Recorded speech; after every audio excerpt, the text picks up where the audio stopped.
नमस्कार दोस्तों, स्वागत है आपका बिहार एक्सप्रेस न्यूज में। तो चलिए आपको लेकर चलते हैं आज की मुख्य और ताज़ा खबरें की ओर। इससे पहले आप वीडियो को किस शहर से देख रहे हैं कमेंट में जरूर बताएं और वीडियो अच्छी लगी तो वीडियो को लाइक करके चैनल को सब्सक्राइब जरूर करें। नेपाल की मदद से बिहार को बाढ़ से मिलेगी मुक्ति। 11,000 करोड़ का प्रोजेक्ट। दरभंगा के सोबन में आयोजित जनसभा को संबोधित करते हुए प्रधानमंत्री मोदी ने कहा कि कोसी और मिथिला को बाढ़ से जो परेशानी होती है उसे दूर करने के लिए भी हम ईमानदारी से काम कर रहे हैं। इस वर्ष के बजट में हमने बिहार की बाढ़ की समस्या से निपटने के लिए एक विस्तृत योजना घोषित की है। मुझे विश्वास है नेपाल के साथ मिलकर हम इस समस्या को हल कर पाएंगे। इससे जुड़े 11,000 करोड़ से अधिक की परियोजना पर हमारी सरकार काम कर रही है। प्रधानमंत्री ने कहा कि केंद्र में मेरी सरकार और बिहार में नीतीश कुमार की सरकार मिलकर बिहार के हर सपने को पूरा करने के लिए काम कर रही है। हमारी विकास और जन कल्याण योजनाओं का ज्यादा से ज्यादा लाभ बिहार के लोगों को मिले, यही हमारा प्रयास है। आज जमुई आएंगे पीएम मोदी। जनजातीय गौरव दिवस समारोह का करेंगे शुभारंभ। प्रधानमंत्री नरेंद्र मोदी 15 नवंबर को जमुई आ रहे हैं। पीएम मोदी खेरा प्रखंड अंतर्गत बालोपुर गांव में जनजातीय गौरव दिवस और धरती आबा जनजातीय ग्राम उत्कर्ष अभियान का शुभारंभ करेंगे। इस अवसर पर राज्यपाल, मुख्यमंत्री, जनजातीय कार्य मंत्री आदि इस अवसर पर उपस्थित रहेंगे। देश में जनजातीय समुदाय के विकास के लिए केंद्र सरकार बड़ी पहल करने जा रही है। शिक्षा, स्वास्थ्य सेवा, आर्थिक अवसर और सांस्कृतिक संरक्षण को लेकर विशेष अभियान चलाया जाएगा। प्रधानमंत्री नरेंद्र मोदी 15 नवम्बर को जमुई से धरती आबा जनजातीय ग्राम उत्कर्ष अभियान के तहत अभियान की शुरुआत करेंगे। कटिहार डीएम मनीष कुमार मीणा ने इस पर जानकारी देते हुए कहा कि कटिहार के 82 पंचायत में इसको लेकर विशेष शिविर लगाकर जनजातीय समुदाय के लोगों को तमाम योजना से जोड़ा जाएगा। बिहार में बन रहा एशिया का सबसे बड़ा चौड़ा ब्रिज, 11 जिलों के लोगों को मिलेगा फायदा। बिहार में बन रहा एशिया का सबसे चौड़ा ब्रिज अब लगभग तैयार हो चुका है। यह ब्रिज 6 लेन वाला केबल ब्रिज है जिसकी लंबाई लगभग 2 किलोमीटर है और इसकी लागत 1161 करोड़ रुपये है। गंगा नदी पर बन रहे इस ब्रिज का काम 92% पूरा हो चुका है और अब फिनिशिंग का काम चल रहा है। उम्मीद की जा रही है कि मार्च 2025 तक यह पूरी तरह से चालू हो जाएगा। इस ब्रिज से मोकामा के ऊंटा और बेगूसराय के सिमरिया के बीच कनेक्टिविटी में सुधार होगा, जिससे यात्रा और अधिक सुगम हो जाएगी। वहीं 6 किलोमीटर एयरपोर्ट रोड भी शामिल है। इस परियोजना का शिलान्यास प्रधानमंत्री नरेंद्र मोदी ने 2017 में किया था और इसे वेल स्पन इंटरप्राइजेज के तहत SB Singla contract private limited द्वारा 11 अगस्त 2018 को शुरू किया गया था। इस ब्रिज का निर्माण नई तकनीक से किया जा रहा है और इसकी चौड़ाई 34 मीटर होगी, जिससे आवाजाही और अधिक आसान हो जाएगी। सीएम नीतीश कुमार का सरकारी कर्मचारियों को तोहफा। मुख्यमंत्री नीतीश कुमार ने उपचुनाव की वोटिंग के बाद मंत्रियों की विशेष बैठक बुलाई। इसमें सीएम नीतीश कुमार की अध्यक्षता में 38 महत्वपूर्ण एजेंडों पर मुहर लगी। बैठक में बिहार सरकार के 10 लाख कर्मचारियों के महंगाई भत्ते में इजाफे के प्रस्ताव पर मुहर लगी। यानी अब सरकारी कर्मियों और पेंशनरों के महंगाई भत्ता में 3% की बढ़ोतरी हो गई है। इसका लाभ 1 जुलाई 2024 से मिलेगा और कर्मियों को 3 महीने का एरियर भी मिलेगा। इस इजाफे के बाद टोटल डीए 53% हो जाएगा। फिलहाल 50% महंगाई भत्ते का लाभ दिया जा रहा है। बताया जा रहा है कि 3% डीए का लाभ 7वें वेतनमान के कर्मियों को मिलेगा। राज्य में 7वें वेतन में लगभग 6 लाख कर्मचारी हैं। वहीं सरकारी स्कूलों में भी शिक्षकों की संख्या करीब 5 लाख है, जबकि पेंशन धारकों की संख्या 4 लाख है। सरकार एक साल में 2 बार महंगाई भत्ते में बढ़ोतरी करती है। बिहार प्रशासनिक सेवा के 7 महिला समेत 13 अफसरों की लगी विशेष ड्यूटी। बिहार सरकार ने बिहार प्रशासनिक सेवा के 13 अधिकारियों को तकनीकी सेवा आयोग में प्रतिनियुक्ति किया है। इनमें 7 महिला अधिकारी है। इस संबंध में सामान्य प्रशासन विभाग ने आदेश जारी कर दिया है। इन अधिकारियों को 2 दिन 18 से 19 नवंबर तक तकनीकी सेवा आयोग में प्रतिनियुक्ति किया गया है। इनमें 10 ऐसे अधिकारी जो विभिन्न विभागों में विशेष कार्य पदाधिकारी के रूप में पदस्थापित है।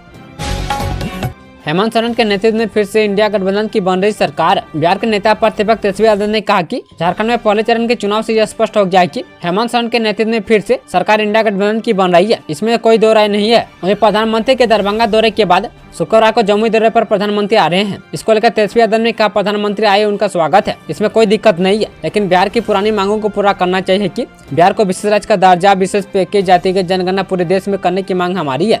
मुख्यमंत्री नीतीश कुमार को प्रधानमंत्री से बिहार के विकास के लिए डिमांड रखना चाहिए। बिहार झारखंड के भी 1064 करोड़ से नई 4 लेन देवघर जाना होगा आसान।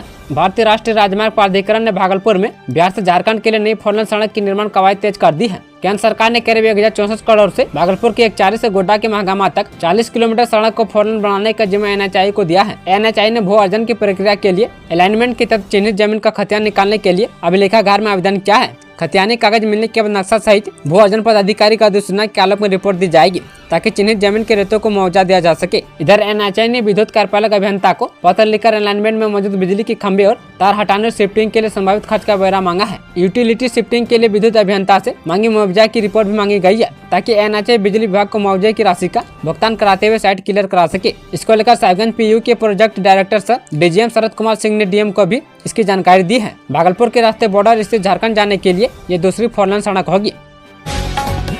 बिहार की राजधानी पटना समेत कई जिलों में AQI 200 की पार। बिहार में कोहरे ने दस्तक दे दी है। राज्य की कई जिलों में सुबह का वक्त धुंध नजर आया। इस बीच राजधानी पटना समेत प्रदेश की कई जिलों की हवा खराब है। केंद्रीय प्रदूषण कंट्रोल बोर्ड ने बताया कि सुबह 9 बजे पटना का AQI 249 है। पटना में खराब श्रेणी की हवा है। पटना से सटे हाजीपुर में प्रदूषण और भी ज्यादा है। यहाँ हवा बेहद ही खराब श्रेणी में है। सुबह 9 बजे यहाँ AQI 319 दर्ज किया गया। पटना से सटे आरा में हवा संतोषजनक स्थिति में है। यहाँ AQI 79 दर्ज किया गया है। वहीं गया में AQI 289 दर्ज किया गया है। यहाँ हवा खराब श्रेणी में है।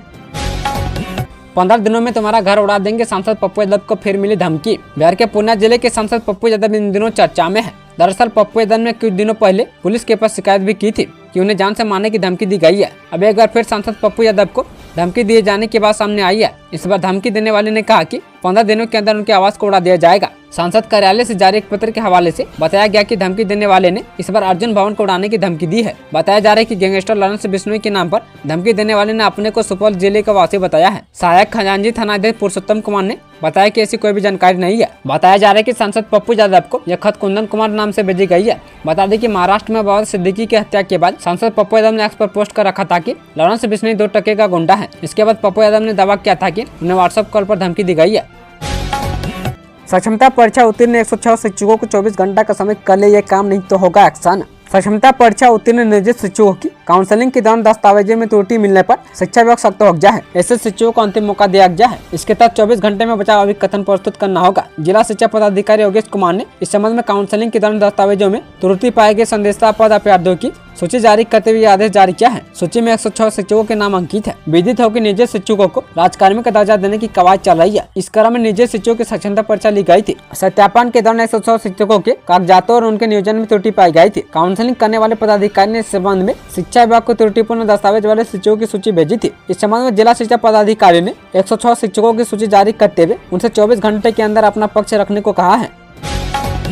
बिहार पुलिस कांस्टेबल का रिजल्ट जारी, 1 लाख से अधिक अभ्यर्थी हुए सफल। केंद्रीय चयन पर्षद ने सिपाही भर्ती परीक्षा का रिजल्ट जारी कर दिया है। इस परीक्षा में इस बार 1,07,079 अभ्यर्थी सफलता प्राप्त किए हैं। सिपाही भर्ती परीक्षा 7, 11, 18, 21, 25 और 28 अगस्त 2024 को आयोजित की गई थी। इस परीक्षा का आयोजन बिहार पुलिस कांस्टेबल के 12,391 पदों को भरने के लिए किया गया था। 12,391 पदों के लिए हुई इस भर्ती परीक्षा में लगभग 17,87,720 उम्मीदवारों द्वारा आवेदन किया गया था। वहीं इस परीक्षा में 12 लाख के करीब कैंडिडेट शामिल हुए थे। मिली जानकारी के अनुसार केंद्रीय चयन पर्षद ने अपना वेबसाइट बदल दिया है। इसको लेकर आयोग की ओर से नोटिस जारी कर सूचित किया गया था। आयोग ने नोटिस जारी कर जानकारी दिया था कि पहले यह वेबसाइट cbscbihar.in पर संचालित होता था, लेकिन अब इसे बदलकर cbsc.bihar.gov.in पर कर दिया गया है। बिहार के शिक्षकों के लिए नया फरमान जारी, बच्चों को इसे भुकाने पर होगी कार्रवाई। सरकारी स्कूल में पढ़ने वाले बच्चों को अब उपनाम और रोल नंबर से नहीं बुलाया जाएगा। शिक्षक और बच्चों में बेहतर संबंध बनाने को लेकर शिक्षा विभाग ने यह फैसला लिया है। पटना जिला शिक्षा पदाधिकारी संजीव कुमार ने कहा कि कई बार शिक्षक क्लास में बच्चों को रोल नंबर या उनके टाइटल से बुलाते हैं, जिससे बच्चों और शिक्षकों में अपनापन नहीं स्थापित होता है। जब शिक्षक बच्चों को नाम से बुलाएंगे तो बच्चों को भी एहसास होगा कि शिक्षक उन्हें घर के सदस्यों की तरह व्यवहार कर रहे हैं। इस तरह के प्रयास से शिक्षक और बच्चों के बीच बेहतर बॉन्डिंग स्थापित होगी। SCERT की ओर से जारी सर्वे के मुताबिक राज्य के करीब 14,000 केसेज में शिक्षकों को या तो रोल नंबर या फिर टाइटल से बुलाते हैं। पटना जिले के बेहतर बॉन्डिंग और विकल्प करने के लिए क्लासरूम के नियमों को पालन करने का निर्देश दिया गया है। जिला शिक्षा पदाधिकारी ने सभी प्रखंड पदाधिकारियों के साथ ऑनलाइन मीटिंग कर निर्देश दिया है। उन्होंने कहा कि शिक्षक और बच्चों के बीच बॉन्डिंग स्थापित करना अनिवार्य है।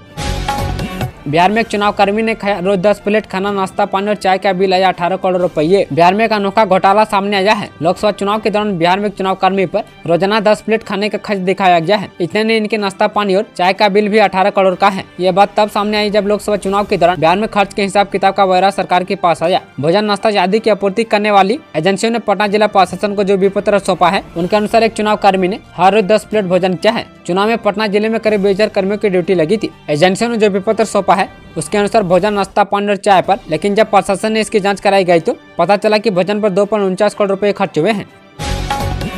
पश्चिमी विक्षोभ बिगाड़ेगा बिहार का मौसम, कल से दिखेगा ठंडा का तेवर। अभी बिहार में मौसम शुष्क है, लेकिन जल्दी ठंड बढ़ेगी। पश्चिमी विक्षोभ गुरुवार को कमजोर हुआ और पहाड़ी इलाकों में बादल छाए हैं। वहीं हवा का रुख बदल रहा है। इसका असर कल से बिहार में दिखेगा। इस कारण तापमान गिरने वाला है। डॉक्टरों का कहना है कि बदलते मौसम में लोगों को थोड़ा सावधान रहने की जरूरत है। खासकर बुजुर्गों और बच्चों पर विशेष ध्यान रखना होगा।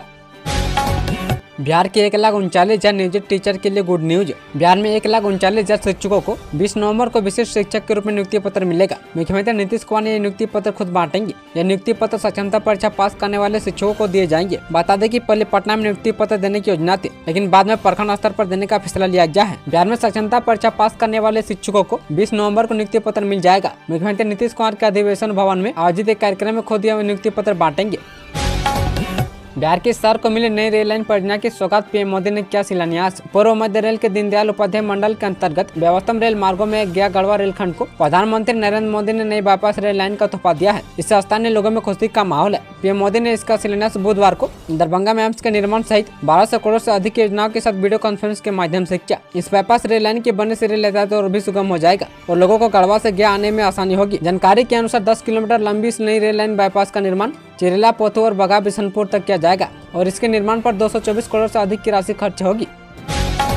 बिहार सिविल कोर्ट क्लर्क भर्ती परीक्षा व एडमिट कार्ड की तिथि जारी। बिहार सिविल कोर्ट क्लर्क भर्ती की तिथि की घोषणा कर दी गई है। बिहार की सिविल अदालतों में निकली क्लर्क की 3325 वैकेंसी के लिए प्रीलिम्स भर्ती का आयोजन राज्य भर में 22 दिसंबर 2024 को होगा। इस भर्ती परीक्षा के एडमिट कार्ड 9 दिसंबर 2024 को जारी होंगे। सिविल कोर्ट पटना के आधिकारिक वेबसाइट पर जाकर इन्हें डाउनलोड कर सकेंगे। आपको बता दें कि 2 साल पहले 2022 में बिहार की सिविल कोर्ट में 7692 पदों पर भर्ती निकाली गई थी, जिसमें 3325 पद क्लर्क के हैं। ग्रेजुएट युवाओं से इस क्लर्क भर्ती में आवेदन लिए गए थे।